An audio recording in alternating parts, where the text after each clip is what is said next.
12B students நல்ல கவனிங்கம்மா. நம்ம இப்போ எவல்யூஷன் இதுக்குலேருந்து பார்த்துட்டு இருக்கோம். அதாவது 6th லெசனை தான் நம்ம பார்த்துட்டு இருக்கோம். நீங்கள் அந்த ஃபர்ஸ்ட் 3 லெசன்ஸை கொஞ்சம் கொஞ்சமாக ப்ரிப்பேர் பண்ணிடுங்க. அது already again and I'm saying already you studied each and every paragraph. So if you read again and again, you can remember the points. And then again, although the last video I gave some question in genetics. So அதை start learning. ஏன்னா அப்பப்போ இங்கேயும் எங்கேயுமா நம்ம படிச்சுட்டே இருந்தால் we can cover the நமக்கு வந்துக்குள்ள portion. Okay, now we'll see about evolution. So already we saw the evidence to prove the evolution. So evidence அப்படின்னா what do you mean by that அப்படின்னா that is a proof to know the evolution. So evolution already you know the complex organisms are arise from the simpler one. அதெல்லாம் already we saw the homologous organ. Homologous organ அப்படின்னா ஒன்று concept ஞாபகம் structure same. அப்போ உன் மைண்டில் வந்துடணும் என்ன வந்துடணும் function different. Analogous organ function same. அப்போ மைண்டில் வந்துடணும் ஸ்ட்ரக்சர் வந்து நமக்கு சேம் அப்படின்னு அது ஒன்று பார்த்தோம். அப்புறம் கனெக்டிங் லிங்க் வந்துக்குள்ள பார்த்தோம். வெஸ்டிஜியல் நமக்கு அதுக்குள்ள ஆர்கன், அதாவது ஃபங்க்ஷன்லெஸ் நமக்கு அதுக்குள்ள ஆர்கன். இது யாருக்கு யூஸ்ஃபுல்லாக இருக்குன்னா நம்மளுடைய ஆன்சஸ்டருக்கு யூஸ்ஃபுல்லாக இருக்கும். நீங்கள் பார்த்தீங்கன்னா நான் சொன்னேன் அந்த appendix where the small intestine meets a large intestine there is a blind sac of the appendix. The inflamed structure of appendix may lead into appendicitis அப்படிங்கிற ஒரு டிசீஸ் வரும். இது நிறைய பேருக்கு ஒரு காமன் டிசீஸ் அப்படின்னு நம்ம சொல்லலாம். நீங்கள் சொல்லுவாங்க லெஸ் ஃபைப்ரஸ் ஃபுட், நார் சத்துக்கள் குறைவாக இருக்கிறவங்களுக்கு இது வரும். லெஸ் ஃபைப்ரஸ் ஃபுட்னா கிழங்கு வகைகள், காய்கறி, கீரை அது குறைவாக இருக்கிறவங்களுக்கு ஒரு இது ஒரு காமன். இது சில நேரம் அது வெடிச்சிடும் உயிருக்கே ஆபத்தாயிரும். இந்த ஆக்சுவலாக அது கரெக்டாக நம்ம டாக்டர்கிட்ட போய் டயக்னோஸ் பண்ணி உடனே சர்ஜரி இதுக்கெல்லாம் பண்ணிடணும். அடுத்தல விஸ்டம் டூத் இதுக்கெல்லாம் நான் ஏற்கனவே உங்கள்கிட்ட சொல்லியிருக்கேன். அதாவது சில பிள்ளைக்கு இந்த ஞானப்பல்லாம் அவங்களுக்கு காலேஜ் போச்சுன்னா இதுக்குள்ள இருந்து வளரும், அது ஒன்று. அப்புறம் இதுக்குள்ள இந்த மசில்ஸ், இயர் மசில்ஸ், அது ஒரு நிக்டேட்டிங் மெம்பரின், அது ஒரு இப்படி கண்ணாடியில் இப்படி பாரு இதுக்குள்ள இப்படி பார்க்கச்சுல இது அப்பர் ஐலட், இது வந்து லோயர் ஐலட். நமக்கு அப்பர் ஐலட் தான் மூவ், நம்ம இப்படி தான் மூவ் பண்ண முடியும், இப்படி மூவ் பண்ண முடியாது. அடுத்தாப்புல பாருங்க தேர்ட் ஐலட், இதுல கரெக்டாக கண்ணாடியில் பாரு ஒரு சின்ன வந்துக்குள்ள டாட் இருக்கும், அது தேர்ட் ஐலட். தேர்ட் ஐலடும் வெஸ்டிஜியல் ஆர்கன் தான். வந்து animals inside the water to protect eyelid, நமக்கு அது வந்து வெஸ்டிஜியல் ஆர்கன். அடுத்த கனெக்டிங் லிங்க் ஆக்டிவசம். ஆக்டிவசம் வந்து நான் சொன்ன மாதிரி இந்த பேபி கிரால் ஆகச்சுல அந்த காக்கஸ் அந்த வெர்டிபிரா சுருங்கி இருக்கணும். Next we will see about the embryological proof, evidence to prove that the evolution.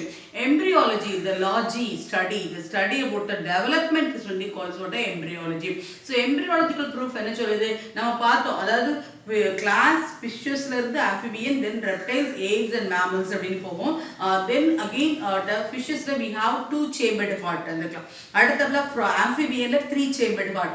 reptile வந்து 4 chambered heart, அது partially இதுக்குள்ள டிவைட் ஆயிருக்கும்.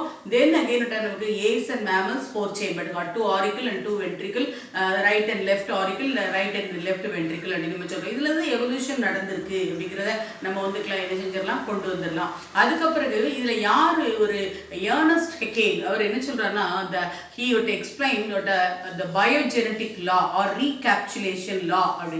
biogenetic lawனா ontogeny, recapitulate, phylogeny அப்படிங்கறத கொடுக்கான். நல்லா ஞாபகத்துல இருக்கு. ontogeny அதான் அவருடைய லா, அது அடிக்கடி கேட்பான். recapitulate, phylogeny.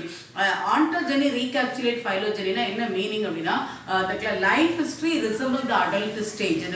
அதோட life history resemble the ontogeny life history that resemble for the adult stage, அதான் phylogeny.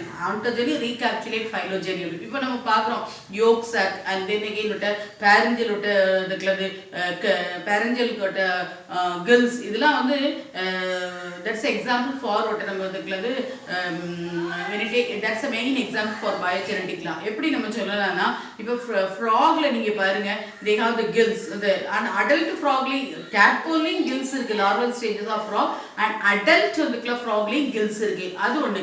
அதே மாதிரி நீங்க பாத்தீங்கன்னா அதுவே yolk sac நம்ம வந்துக்குள்ள என்ன செய்யலாம் சொல்லலாம். அது ஒரு ரொம்ப முக்கியமான வந்துக்குள்ளது அப்படி நம்ம சொல்றோம். இது வந்து which is biogenetic law. இது அதுக்கு அப்புறம் embryological proofல பாருங்க எல்லா இதுலயும் காமன் தான். எல்லாம் காமன் அப்படின்னா என்ன மீனிங் அப்படின்னு நம்ம பார்த்தீங்கன்னா அதாவது ஃபர்ஸ்ட் நான் அந்த டெவலப்மெண்ட்ல சொல்லியிருப்பேன் ப்ரீவியஸ் லெசன்ஸ்ல. ஃபர்ஸ்ட் நடக்கிறது நமக்கு வந்து என்னது, நமக்கு fertilisation mail and female gamete unite ஆகுது. அதாவது நம்ம இதில் தேர்ட் லெசன்லேயும் பார்த்துருக்கோம், செகண்ட் லெசன் சைகோட் ஃபர்டிலைசேஷன்னால. அப்புறம் இந்த சைகோட் அண்டர்கோ பிளாஸ்டுலா அந்த அதாவது cleavage, zygote undergo cleavage to form blastula, then blastula undergo gastrulation to form 3-layer gastrula, ectoderm, endoderm, mesoderm. அதோட டெரிவேட்டிவ்ஸ்லாம் நம்ம பார்த்துருக்கோம், ectoderm, mesoderm and endodermal derivatives பார்த்துருக்கோம். அதுக்கப்புறம் ஆர்கனோஜெனிசிஸ், இது வந்து காமன் எல்லா from lower animal to all the higher animal. அது fertilization, cleavage, gastrulation, organogenesis, growth எல்லாமே நமக்கு காமன் அப்படின்னு நம்ம சொல்லலாம். அடுத்தால மாலிகுலர் எவிடன்ஸ். மாலிகுலர் எவிடன்ஸ் என்ன சொல்றாங்க அப்படின்னா, that explain molecular biology அப்படினாலே that explain about RNA DNA or இதாவே ஆர்டராகவே படிங்க, அப்போ தான் நமக்கு we can remember the DNA, RNA and protein sequence கண்டுபிடிக்கலாம் molecular biology அப்படின்னு நம்ம சொல்லலாம். அதாவது any change, நல்லா ஞாபகத்தில் வச்சுக்கோங்க, any change in the gene or any change in the protein that நமக்கு இதுக்குலாம் refers to the molecular clock அப்படின்னு நம்ம சொல்கிறோம். அதாவது பீடில் அண்ட் டர்ட்டம் அழகாக ஒன்று கண்டுபிடிச்சிருப்பாங்க, நீங்கள் பாட்னியில் இது படிச்சிருக்கலாம். 1 gene 1 enzyme hypothesis, 1 gene 1 enzyme hypothesis. ஒரு டிஃபெக்டிவ் ஜீன் ஒரு ஜீன் ஒரு என்சைமை கண்ட்ரோல் பண்ணும். ஒரு defective genes are if the defective genes are stimulated, defective enzymes are formed that metabolic block ஏற்படுத்தும் நம்ம பார்க்குறோம். அதான் சொல்லுவாங்க, நமக்கு வந்து சிலவங்களுக்கு ஸ்ட்ரெஸ் இல்லை, ஒரு இல்லை ஹார்ட் ப்ராப்ளம் வந்துட்டு அந்த ஜீன் டக்குன்னு மியூட்டேட் ஆயிடும். அடுத்தவளை பாருங்க ஃபேட் ஆகிட்டு அதிகமாக இல்லை, ஆனால் எனக்கு கேன்சர் வந்துட்டு அப்படின்னு சொல்கிற மாதிரி. இதுக்கெல்லாம் இந்த மாதிரி நமக்கு வந்துக்கலாம் எனி சேஞ்சஸ். ரீசன்ட் டிஸ்கவரியே மாலிகுலர் பயாலஜினா ப்ரோட்டீன் தான் ரீசன்ட், அது ஒரு மாலிகுலர் கிளாக்.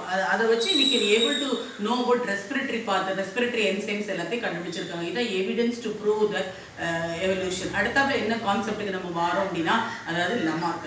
எவல்யூஷன் அப்படின்னாலே we cannot forget Lamarck and Darwin. Jean Baptiste de Lamarck ஒரு புக் எழுதிப்பார், philosophy and zoology. இது நீங்கள் 9th படிச்சிருக்கீங்க, 10th இது படிச்சிருக்கீங்க. அதாவது அவருடைய தியரிக்கு பேரு law of inheritance of acquired character. Law of inheritance of acquired character. அதான் என்ன மீனிங்னா, some characters are inherited from one generation to next generation அப்படின்னு சொல்லலாம். அடுத்தாப்புல law of use and disuse அப்படின்னு வந்து பார்க்கல. அதாவது நீங்கள் பார்த்தீங்கன்னா when you use a particular organ we can able to develop that. அதாவது இதுக்கு one of the main example is giraffe that lived in the Africa, South Africa. அது they depend upon grassland depend பண்ணிருக்கும். And when the scarcity of the food, less food, they got to depend upon large trees. அப்போ the neck and the limbs are lengthened. ஆனால் இங்கே அந்த 7 cervical vertebrae, இது நம்ம 11th படிச்சிருக்கோம். அதே மாதிரி வந்து ஷார்ட் லெக் எலிஃபென்ட்டுக்கும் லாங் நெக் ஜிராஃப்க்கும் 7 cervical vertebrae அது லென்த் ஆகிருக்கு அப்படின்னு நம்ம சொல்லணும். அந்த ஆக்சுவலாக அதான் மீனிங். அடுத்தாப்புல அவர் என்ன சொல்லுவார்னா, அக்வர்டு கேரக்டர்ஸ் ஆர் இன்ஹெரிட்டட். அது நம்ம டெவலப் பண்ணிக்கிற கேரக்டர் வந்து inherited from one generation to நமக்கு நெக்ஸ்ட் ஜென்ரேஷன் அப்படின்னு அவர் இதுக்கெல்லாம் லமார்க் வந்து என்ன செய்யறாரு நமக்கு இதுக்கெல்லாம் சொல்றாரு. சரியாமா?